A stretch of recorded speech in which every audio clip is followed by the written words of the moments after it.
আমার দুষ্টু মিষ্টি ভালোবাসার বন্ধুরা কেমন আছো সবাই? আশা করি অনেক অনেক ভালো আছো। আমি তোমাদের নীলু আপু চলে এসেছি নতুন গল্প নিয়ে। আজকের গল্পটি শুনলে তোমাদের দাঁড়িয়ে যাবে, তাই গল্পটি শোনার আগে অবশ্যই হেডফোন ব্যবহার করো। আমি সুমন। আপনাদের আমার একটা কাহিনী বলতে চাই। বর্তমানে আমার বয়স 40, কিন্তু এই ঘটনা আমার বিয়ের আগের। তখন আমার বয়স 25 হবে। তখন আমি একটা কোম্পানিতে মেডিকেল রিপ্রেজেন্টেটিভ হিসাবে কাজ করতাম। আমার পোস্টিং ছিল বগুড়া সদরে, কিন্তু আমাকে সপ্তাহে 5 দিন থাকতে হতো পাবনা জেলার বেড়া শহরে। অর্থাৎ মঙ্গলবার থেকে শনিবার বেড়া থাকতাম, রবিবার সকালে এসে বগুড়া সদরে হেড অফিসে রিপোর্ট করতাম। বেড়াতে আমার এক বস ছিল, নাম হেলালি, তার সাথে আমার কাজ করতে হতো। কোম্পানির পক্ষ থেকে আমাকে হোটেলে থাকা খাওয়ার বিল দিত, কিন্তু আমার বস আমাকে খুব পছন্দ করত। তাই সে আমাকে বলল, তুমি হোটেলে না থেকে আমার বাসায় থাকো, তাতে তোমার হোটেলের টাকা তোমার থেকে যাবে। আমার বাসায় রুম খালি থাকে। আমি বললাম, আপনার কোনো অসুবিধা না হলে আমার আপত্তি নাই। আমি তার কথায় রাজি হয়ে পরের সপ্তাহে কোনো হোটেলে না উঠে তার বাসায় গিয়ে উঠলাম। তার বাসা 3 রুমের, একটা বেডরুম, ড্রয়িং রুম আর গেস্ট রুম। আমাকে গেস্ট রুম দেওয়া হল থাকার জন্য। আমি বাসায় যেয়ে আমার মালপত্র রাখলাম। একটু পর একজন মহিলা আসলো। আমার বস আমাকে পরিচয় করিয়ে দিল। তার স্ত্রীর সাথে, তার নাম মণি। আমি তাকে মণি ভাবি বলে ডাকলাম। আমি তাকে হাসি মুখে সালাম দিলাম, সেও হাসি মুখে উত্তর দিল।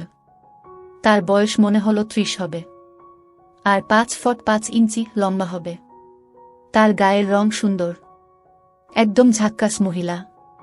পরিচয় পর্বের পর আমি বাথরুমে গিয়ে ফ্রেশ হয়ে একটা বারমুডা পরে ড্রয়িং রুমে এসে বসলাম। এরপর আমি মণি ভাবিকে দেখলাম।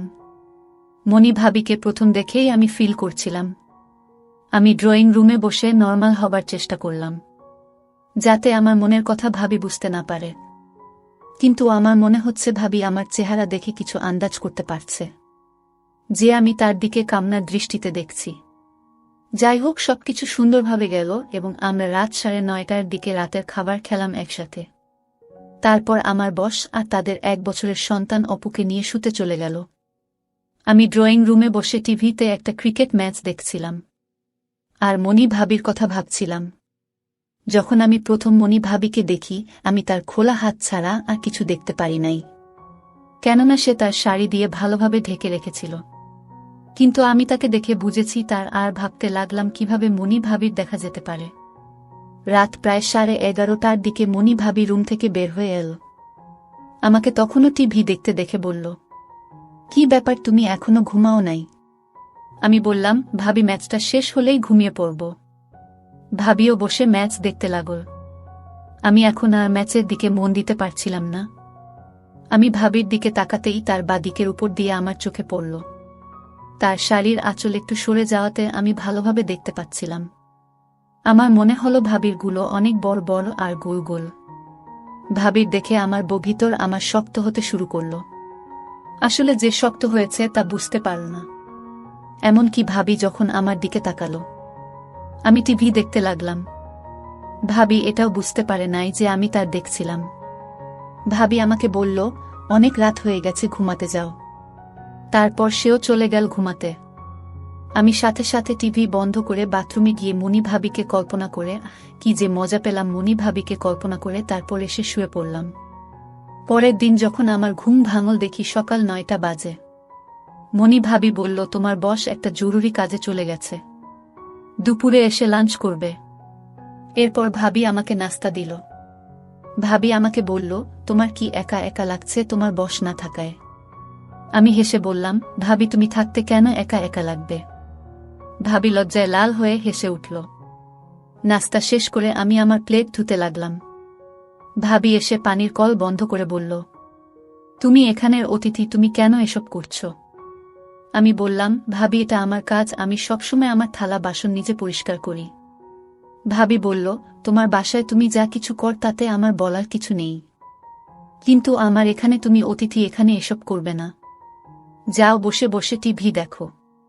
আমি বললাম, ভাবি আমি এখানে তোমার সাথে থাকলে কি কোনো অসুবিধা আছে? টিভি দেখার চেয়ে তোমার সাথে থাকতে বেশি ভালো লাগছে।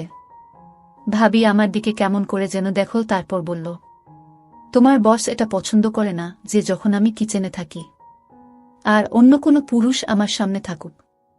তার কথায় বুঝলাম আমি থাকলে তার কোনো আপত্তি নাই যদি বস জানতে না পারে। আমি বললাম, ভাবি তুমি কোনো চিন্তা করো না, বস আসার আগে আমি ড্রয়িং রুমে চলে যাব। বস জানতে পারবে না আমি তোমার সাথে কিচেনে ছিলাম।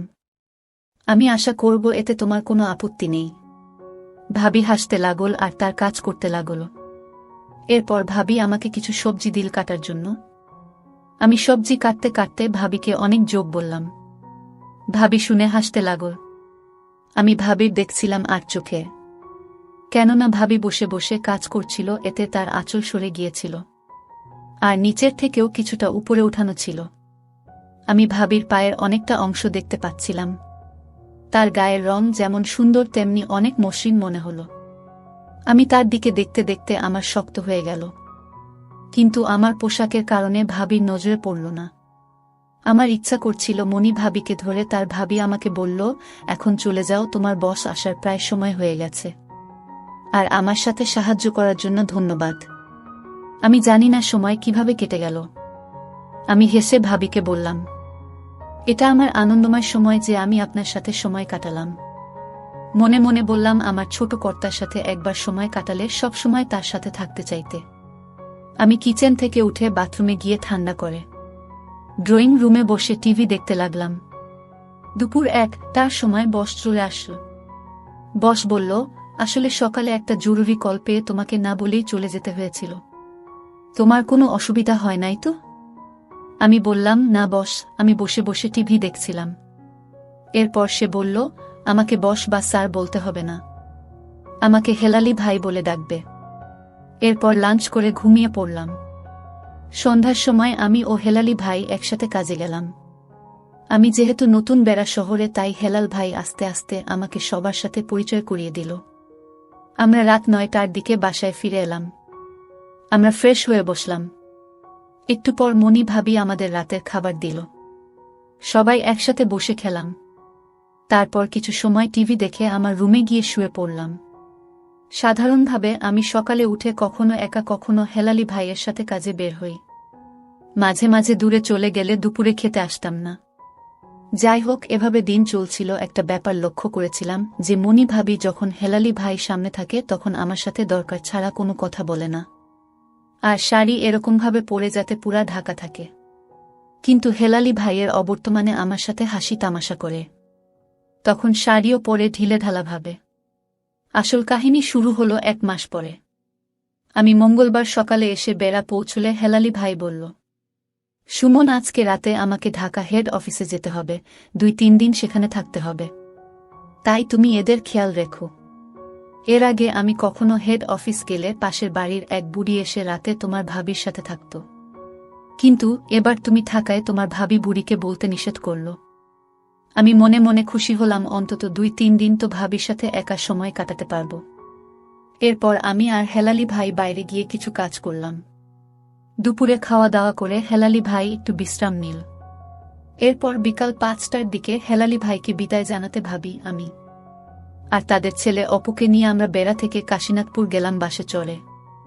হেলালি ভাইকে বিদায় দিয়ে আমরা সেখানে বাজার থেকে কিছু সবজি আর তাজা মাছ কিনলাম। বাজার শেষ করতে করতে প্রায় সন্ধ্যা 7টা বেজে গেল। আমরা বাস স্টেশনে এসে দেখলাম শেষ লোকাল বাস অপেক্ষা করছে। বাসে অনেক ভিড় আর এই বাস ছাড়া যাওয়ার কোনো বিকল্প নাই, তাই বাধ্য হয়ে ভিড় ঠেলে বাসে উঠতে হলো। বাসে লেডিস কোনো সিট খালি নাই, তাই বাধ্য হয়ে ভাবিকে দাঁড়িয়ে থাকতে হলো। আমি অপুকে কোলে নিয়ে ভাবির সামনে দাঁড়ালাম যাতে ভিড়ের চাপে তার অসুবিধা না হয়। ভাবি বাজারের ব্যাগ হাতে নিয়ে আমার দিকে মুখ করে দাঁড়াল। আমি অপুকে ডান হাতে কোলে নিয়ে বাম হাতে বাসের রড ধরে দাঁড়ালাম। আমি একটু দূরত্ব রেখে দাঁড়ালাম, কিন্তু পরের স্টেশনে আরও অনেক লোক উঠল, এতে চাপাচাপি বেড়ে গেল আমার মনি ভাবির শরীরের সাথে। এতে মনি ভাবির ডান সাথে আমার ডান ঘষা খেতে লাগল। ভাবির শাড়ির আঁচল বাতাসে ফুলে ফুলে উঠল। ভাবি তার আঁচলের দিকে নজর পড়তেই ডান হাতে তার শাড়ির আঁচল ঠিক করে দিল। এদিকে অপু আমার কাঁধে ঘুমিয়ে পড়ায় আমি আমার হাত দিয়ে অপুকে ভালোভাবে ধরলাম। আমি হাত ঠিক করার সময় আমার ডান হাতের সাথে ভাবির বাম দিকের চাপ লাগল। ভাবি এতে অবাক হয়ে আমার দিকে তাকাল এবং বুঝতে পারল অপুকে ভালোভাবে ধরতে গিয়ে আমার হাত লেগেছে। ভাবি বলল, আচ্ছা অপুকে আমার কাছে দাও। আমি বললাম, না ভাবি, আমি ঠিক আছি, আপনি নিজেকে নিয়ে ভাবুন। এবার ভাবি তার ডান হাত বাসের রড থেকে নামিয়ে আমাদের দুজনের মাঝখান দিয়ে নিচে নামিয়ে আনল। বাজারের ব্যাগ হাত বদল করার জন্য এতে করে আমার শক্ত অস্তিত্ব ভাবির হাতে লেগে গেল। আমি নিজেও লজ্জায় জানালার দিকে তাকিয়ে বাইরে দেখতে লাগলাম। এবার ভাবি ডান হাতে বাজারের ব্যাগ ধরে দাঁড়াল। এদিকে আবার ভাবির শাড়ির আঁচল বাতাসে ফুলে ফুলে উঠল। এবার ভাবি বুঝতে পেরেও শাড়ির আঁচল ঠিক করল না। এভাবে শুরু হলো আমাদের প্রেম কাহিনী।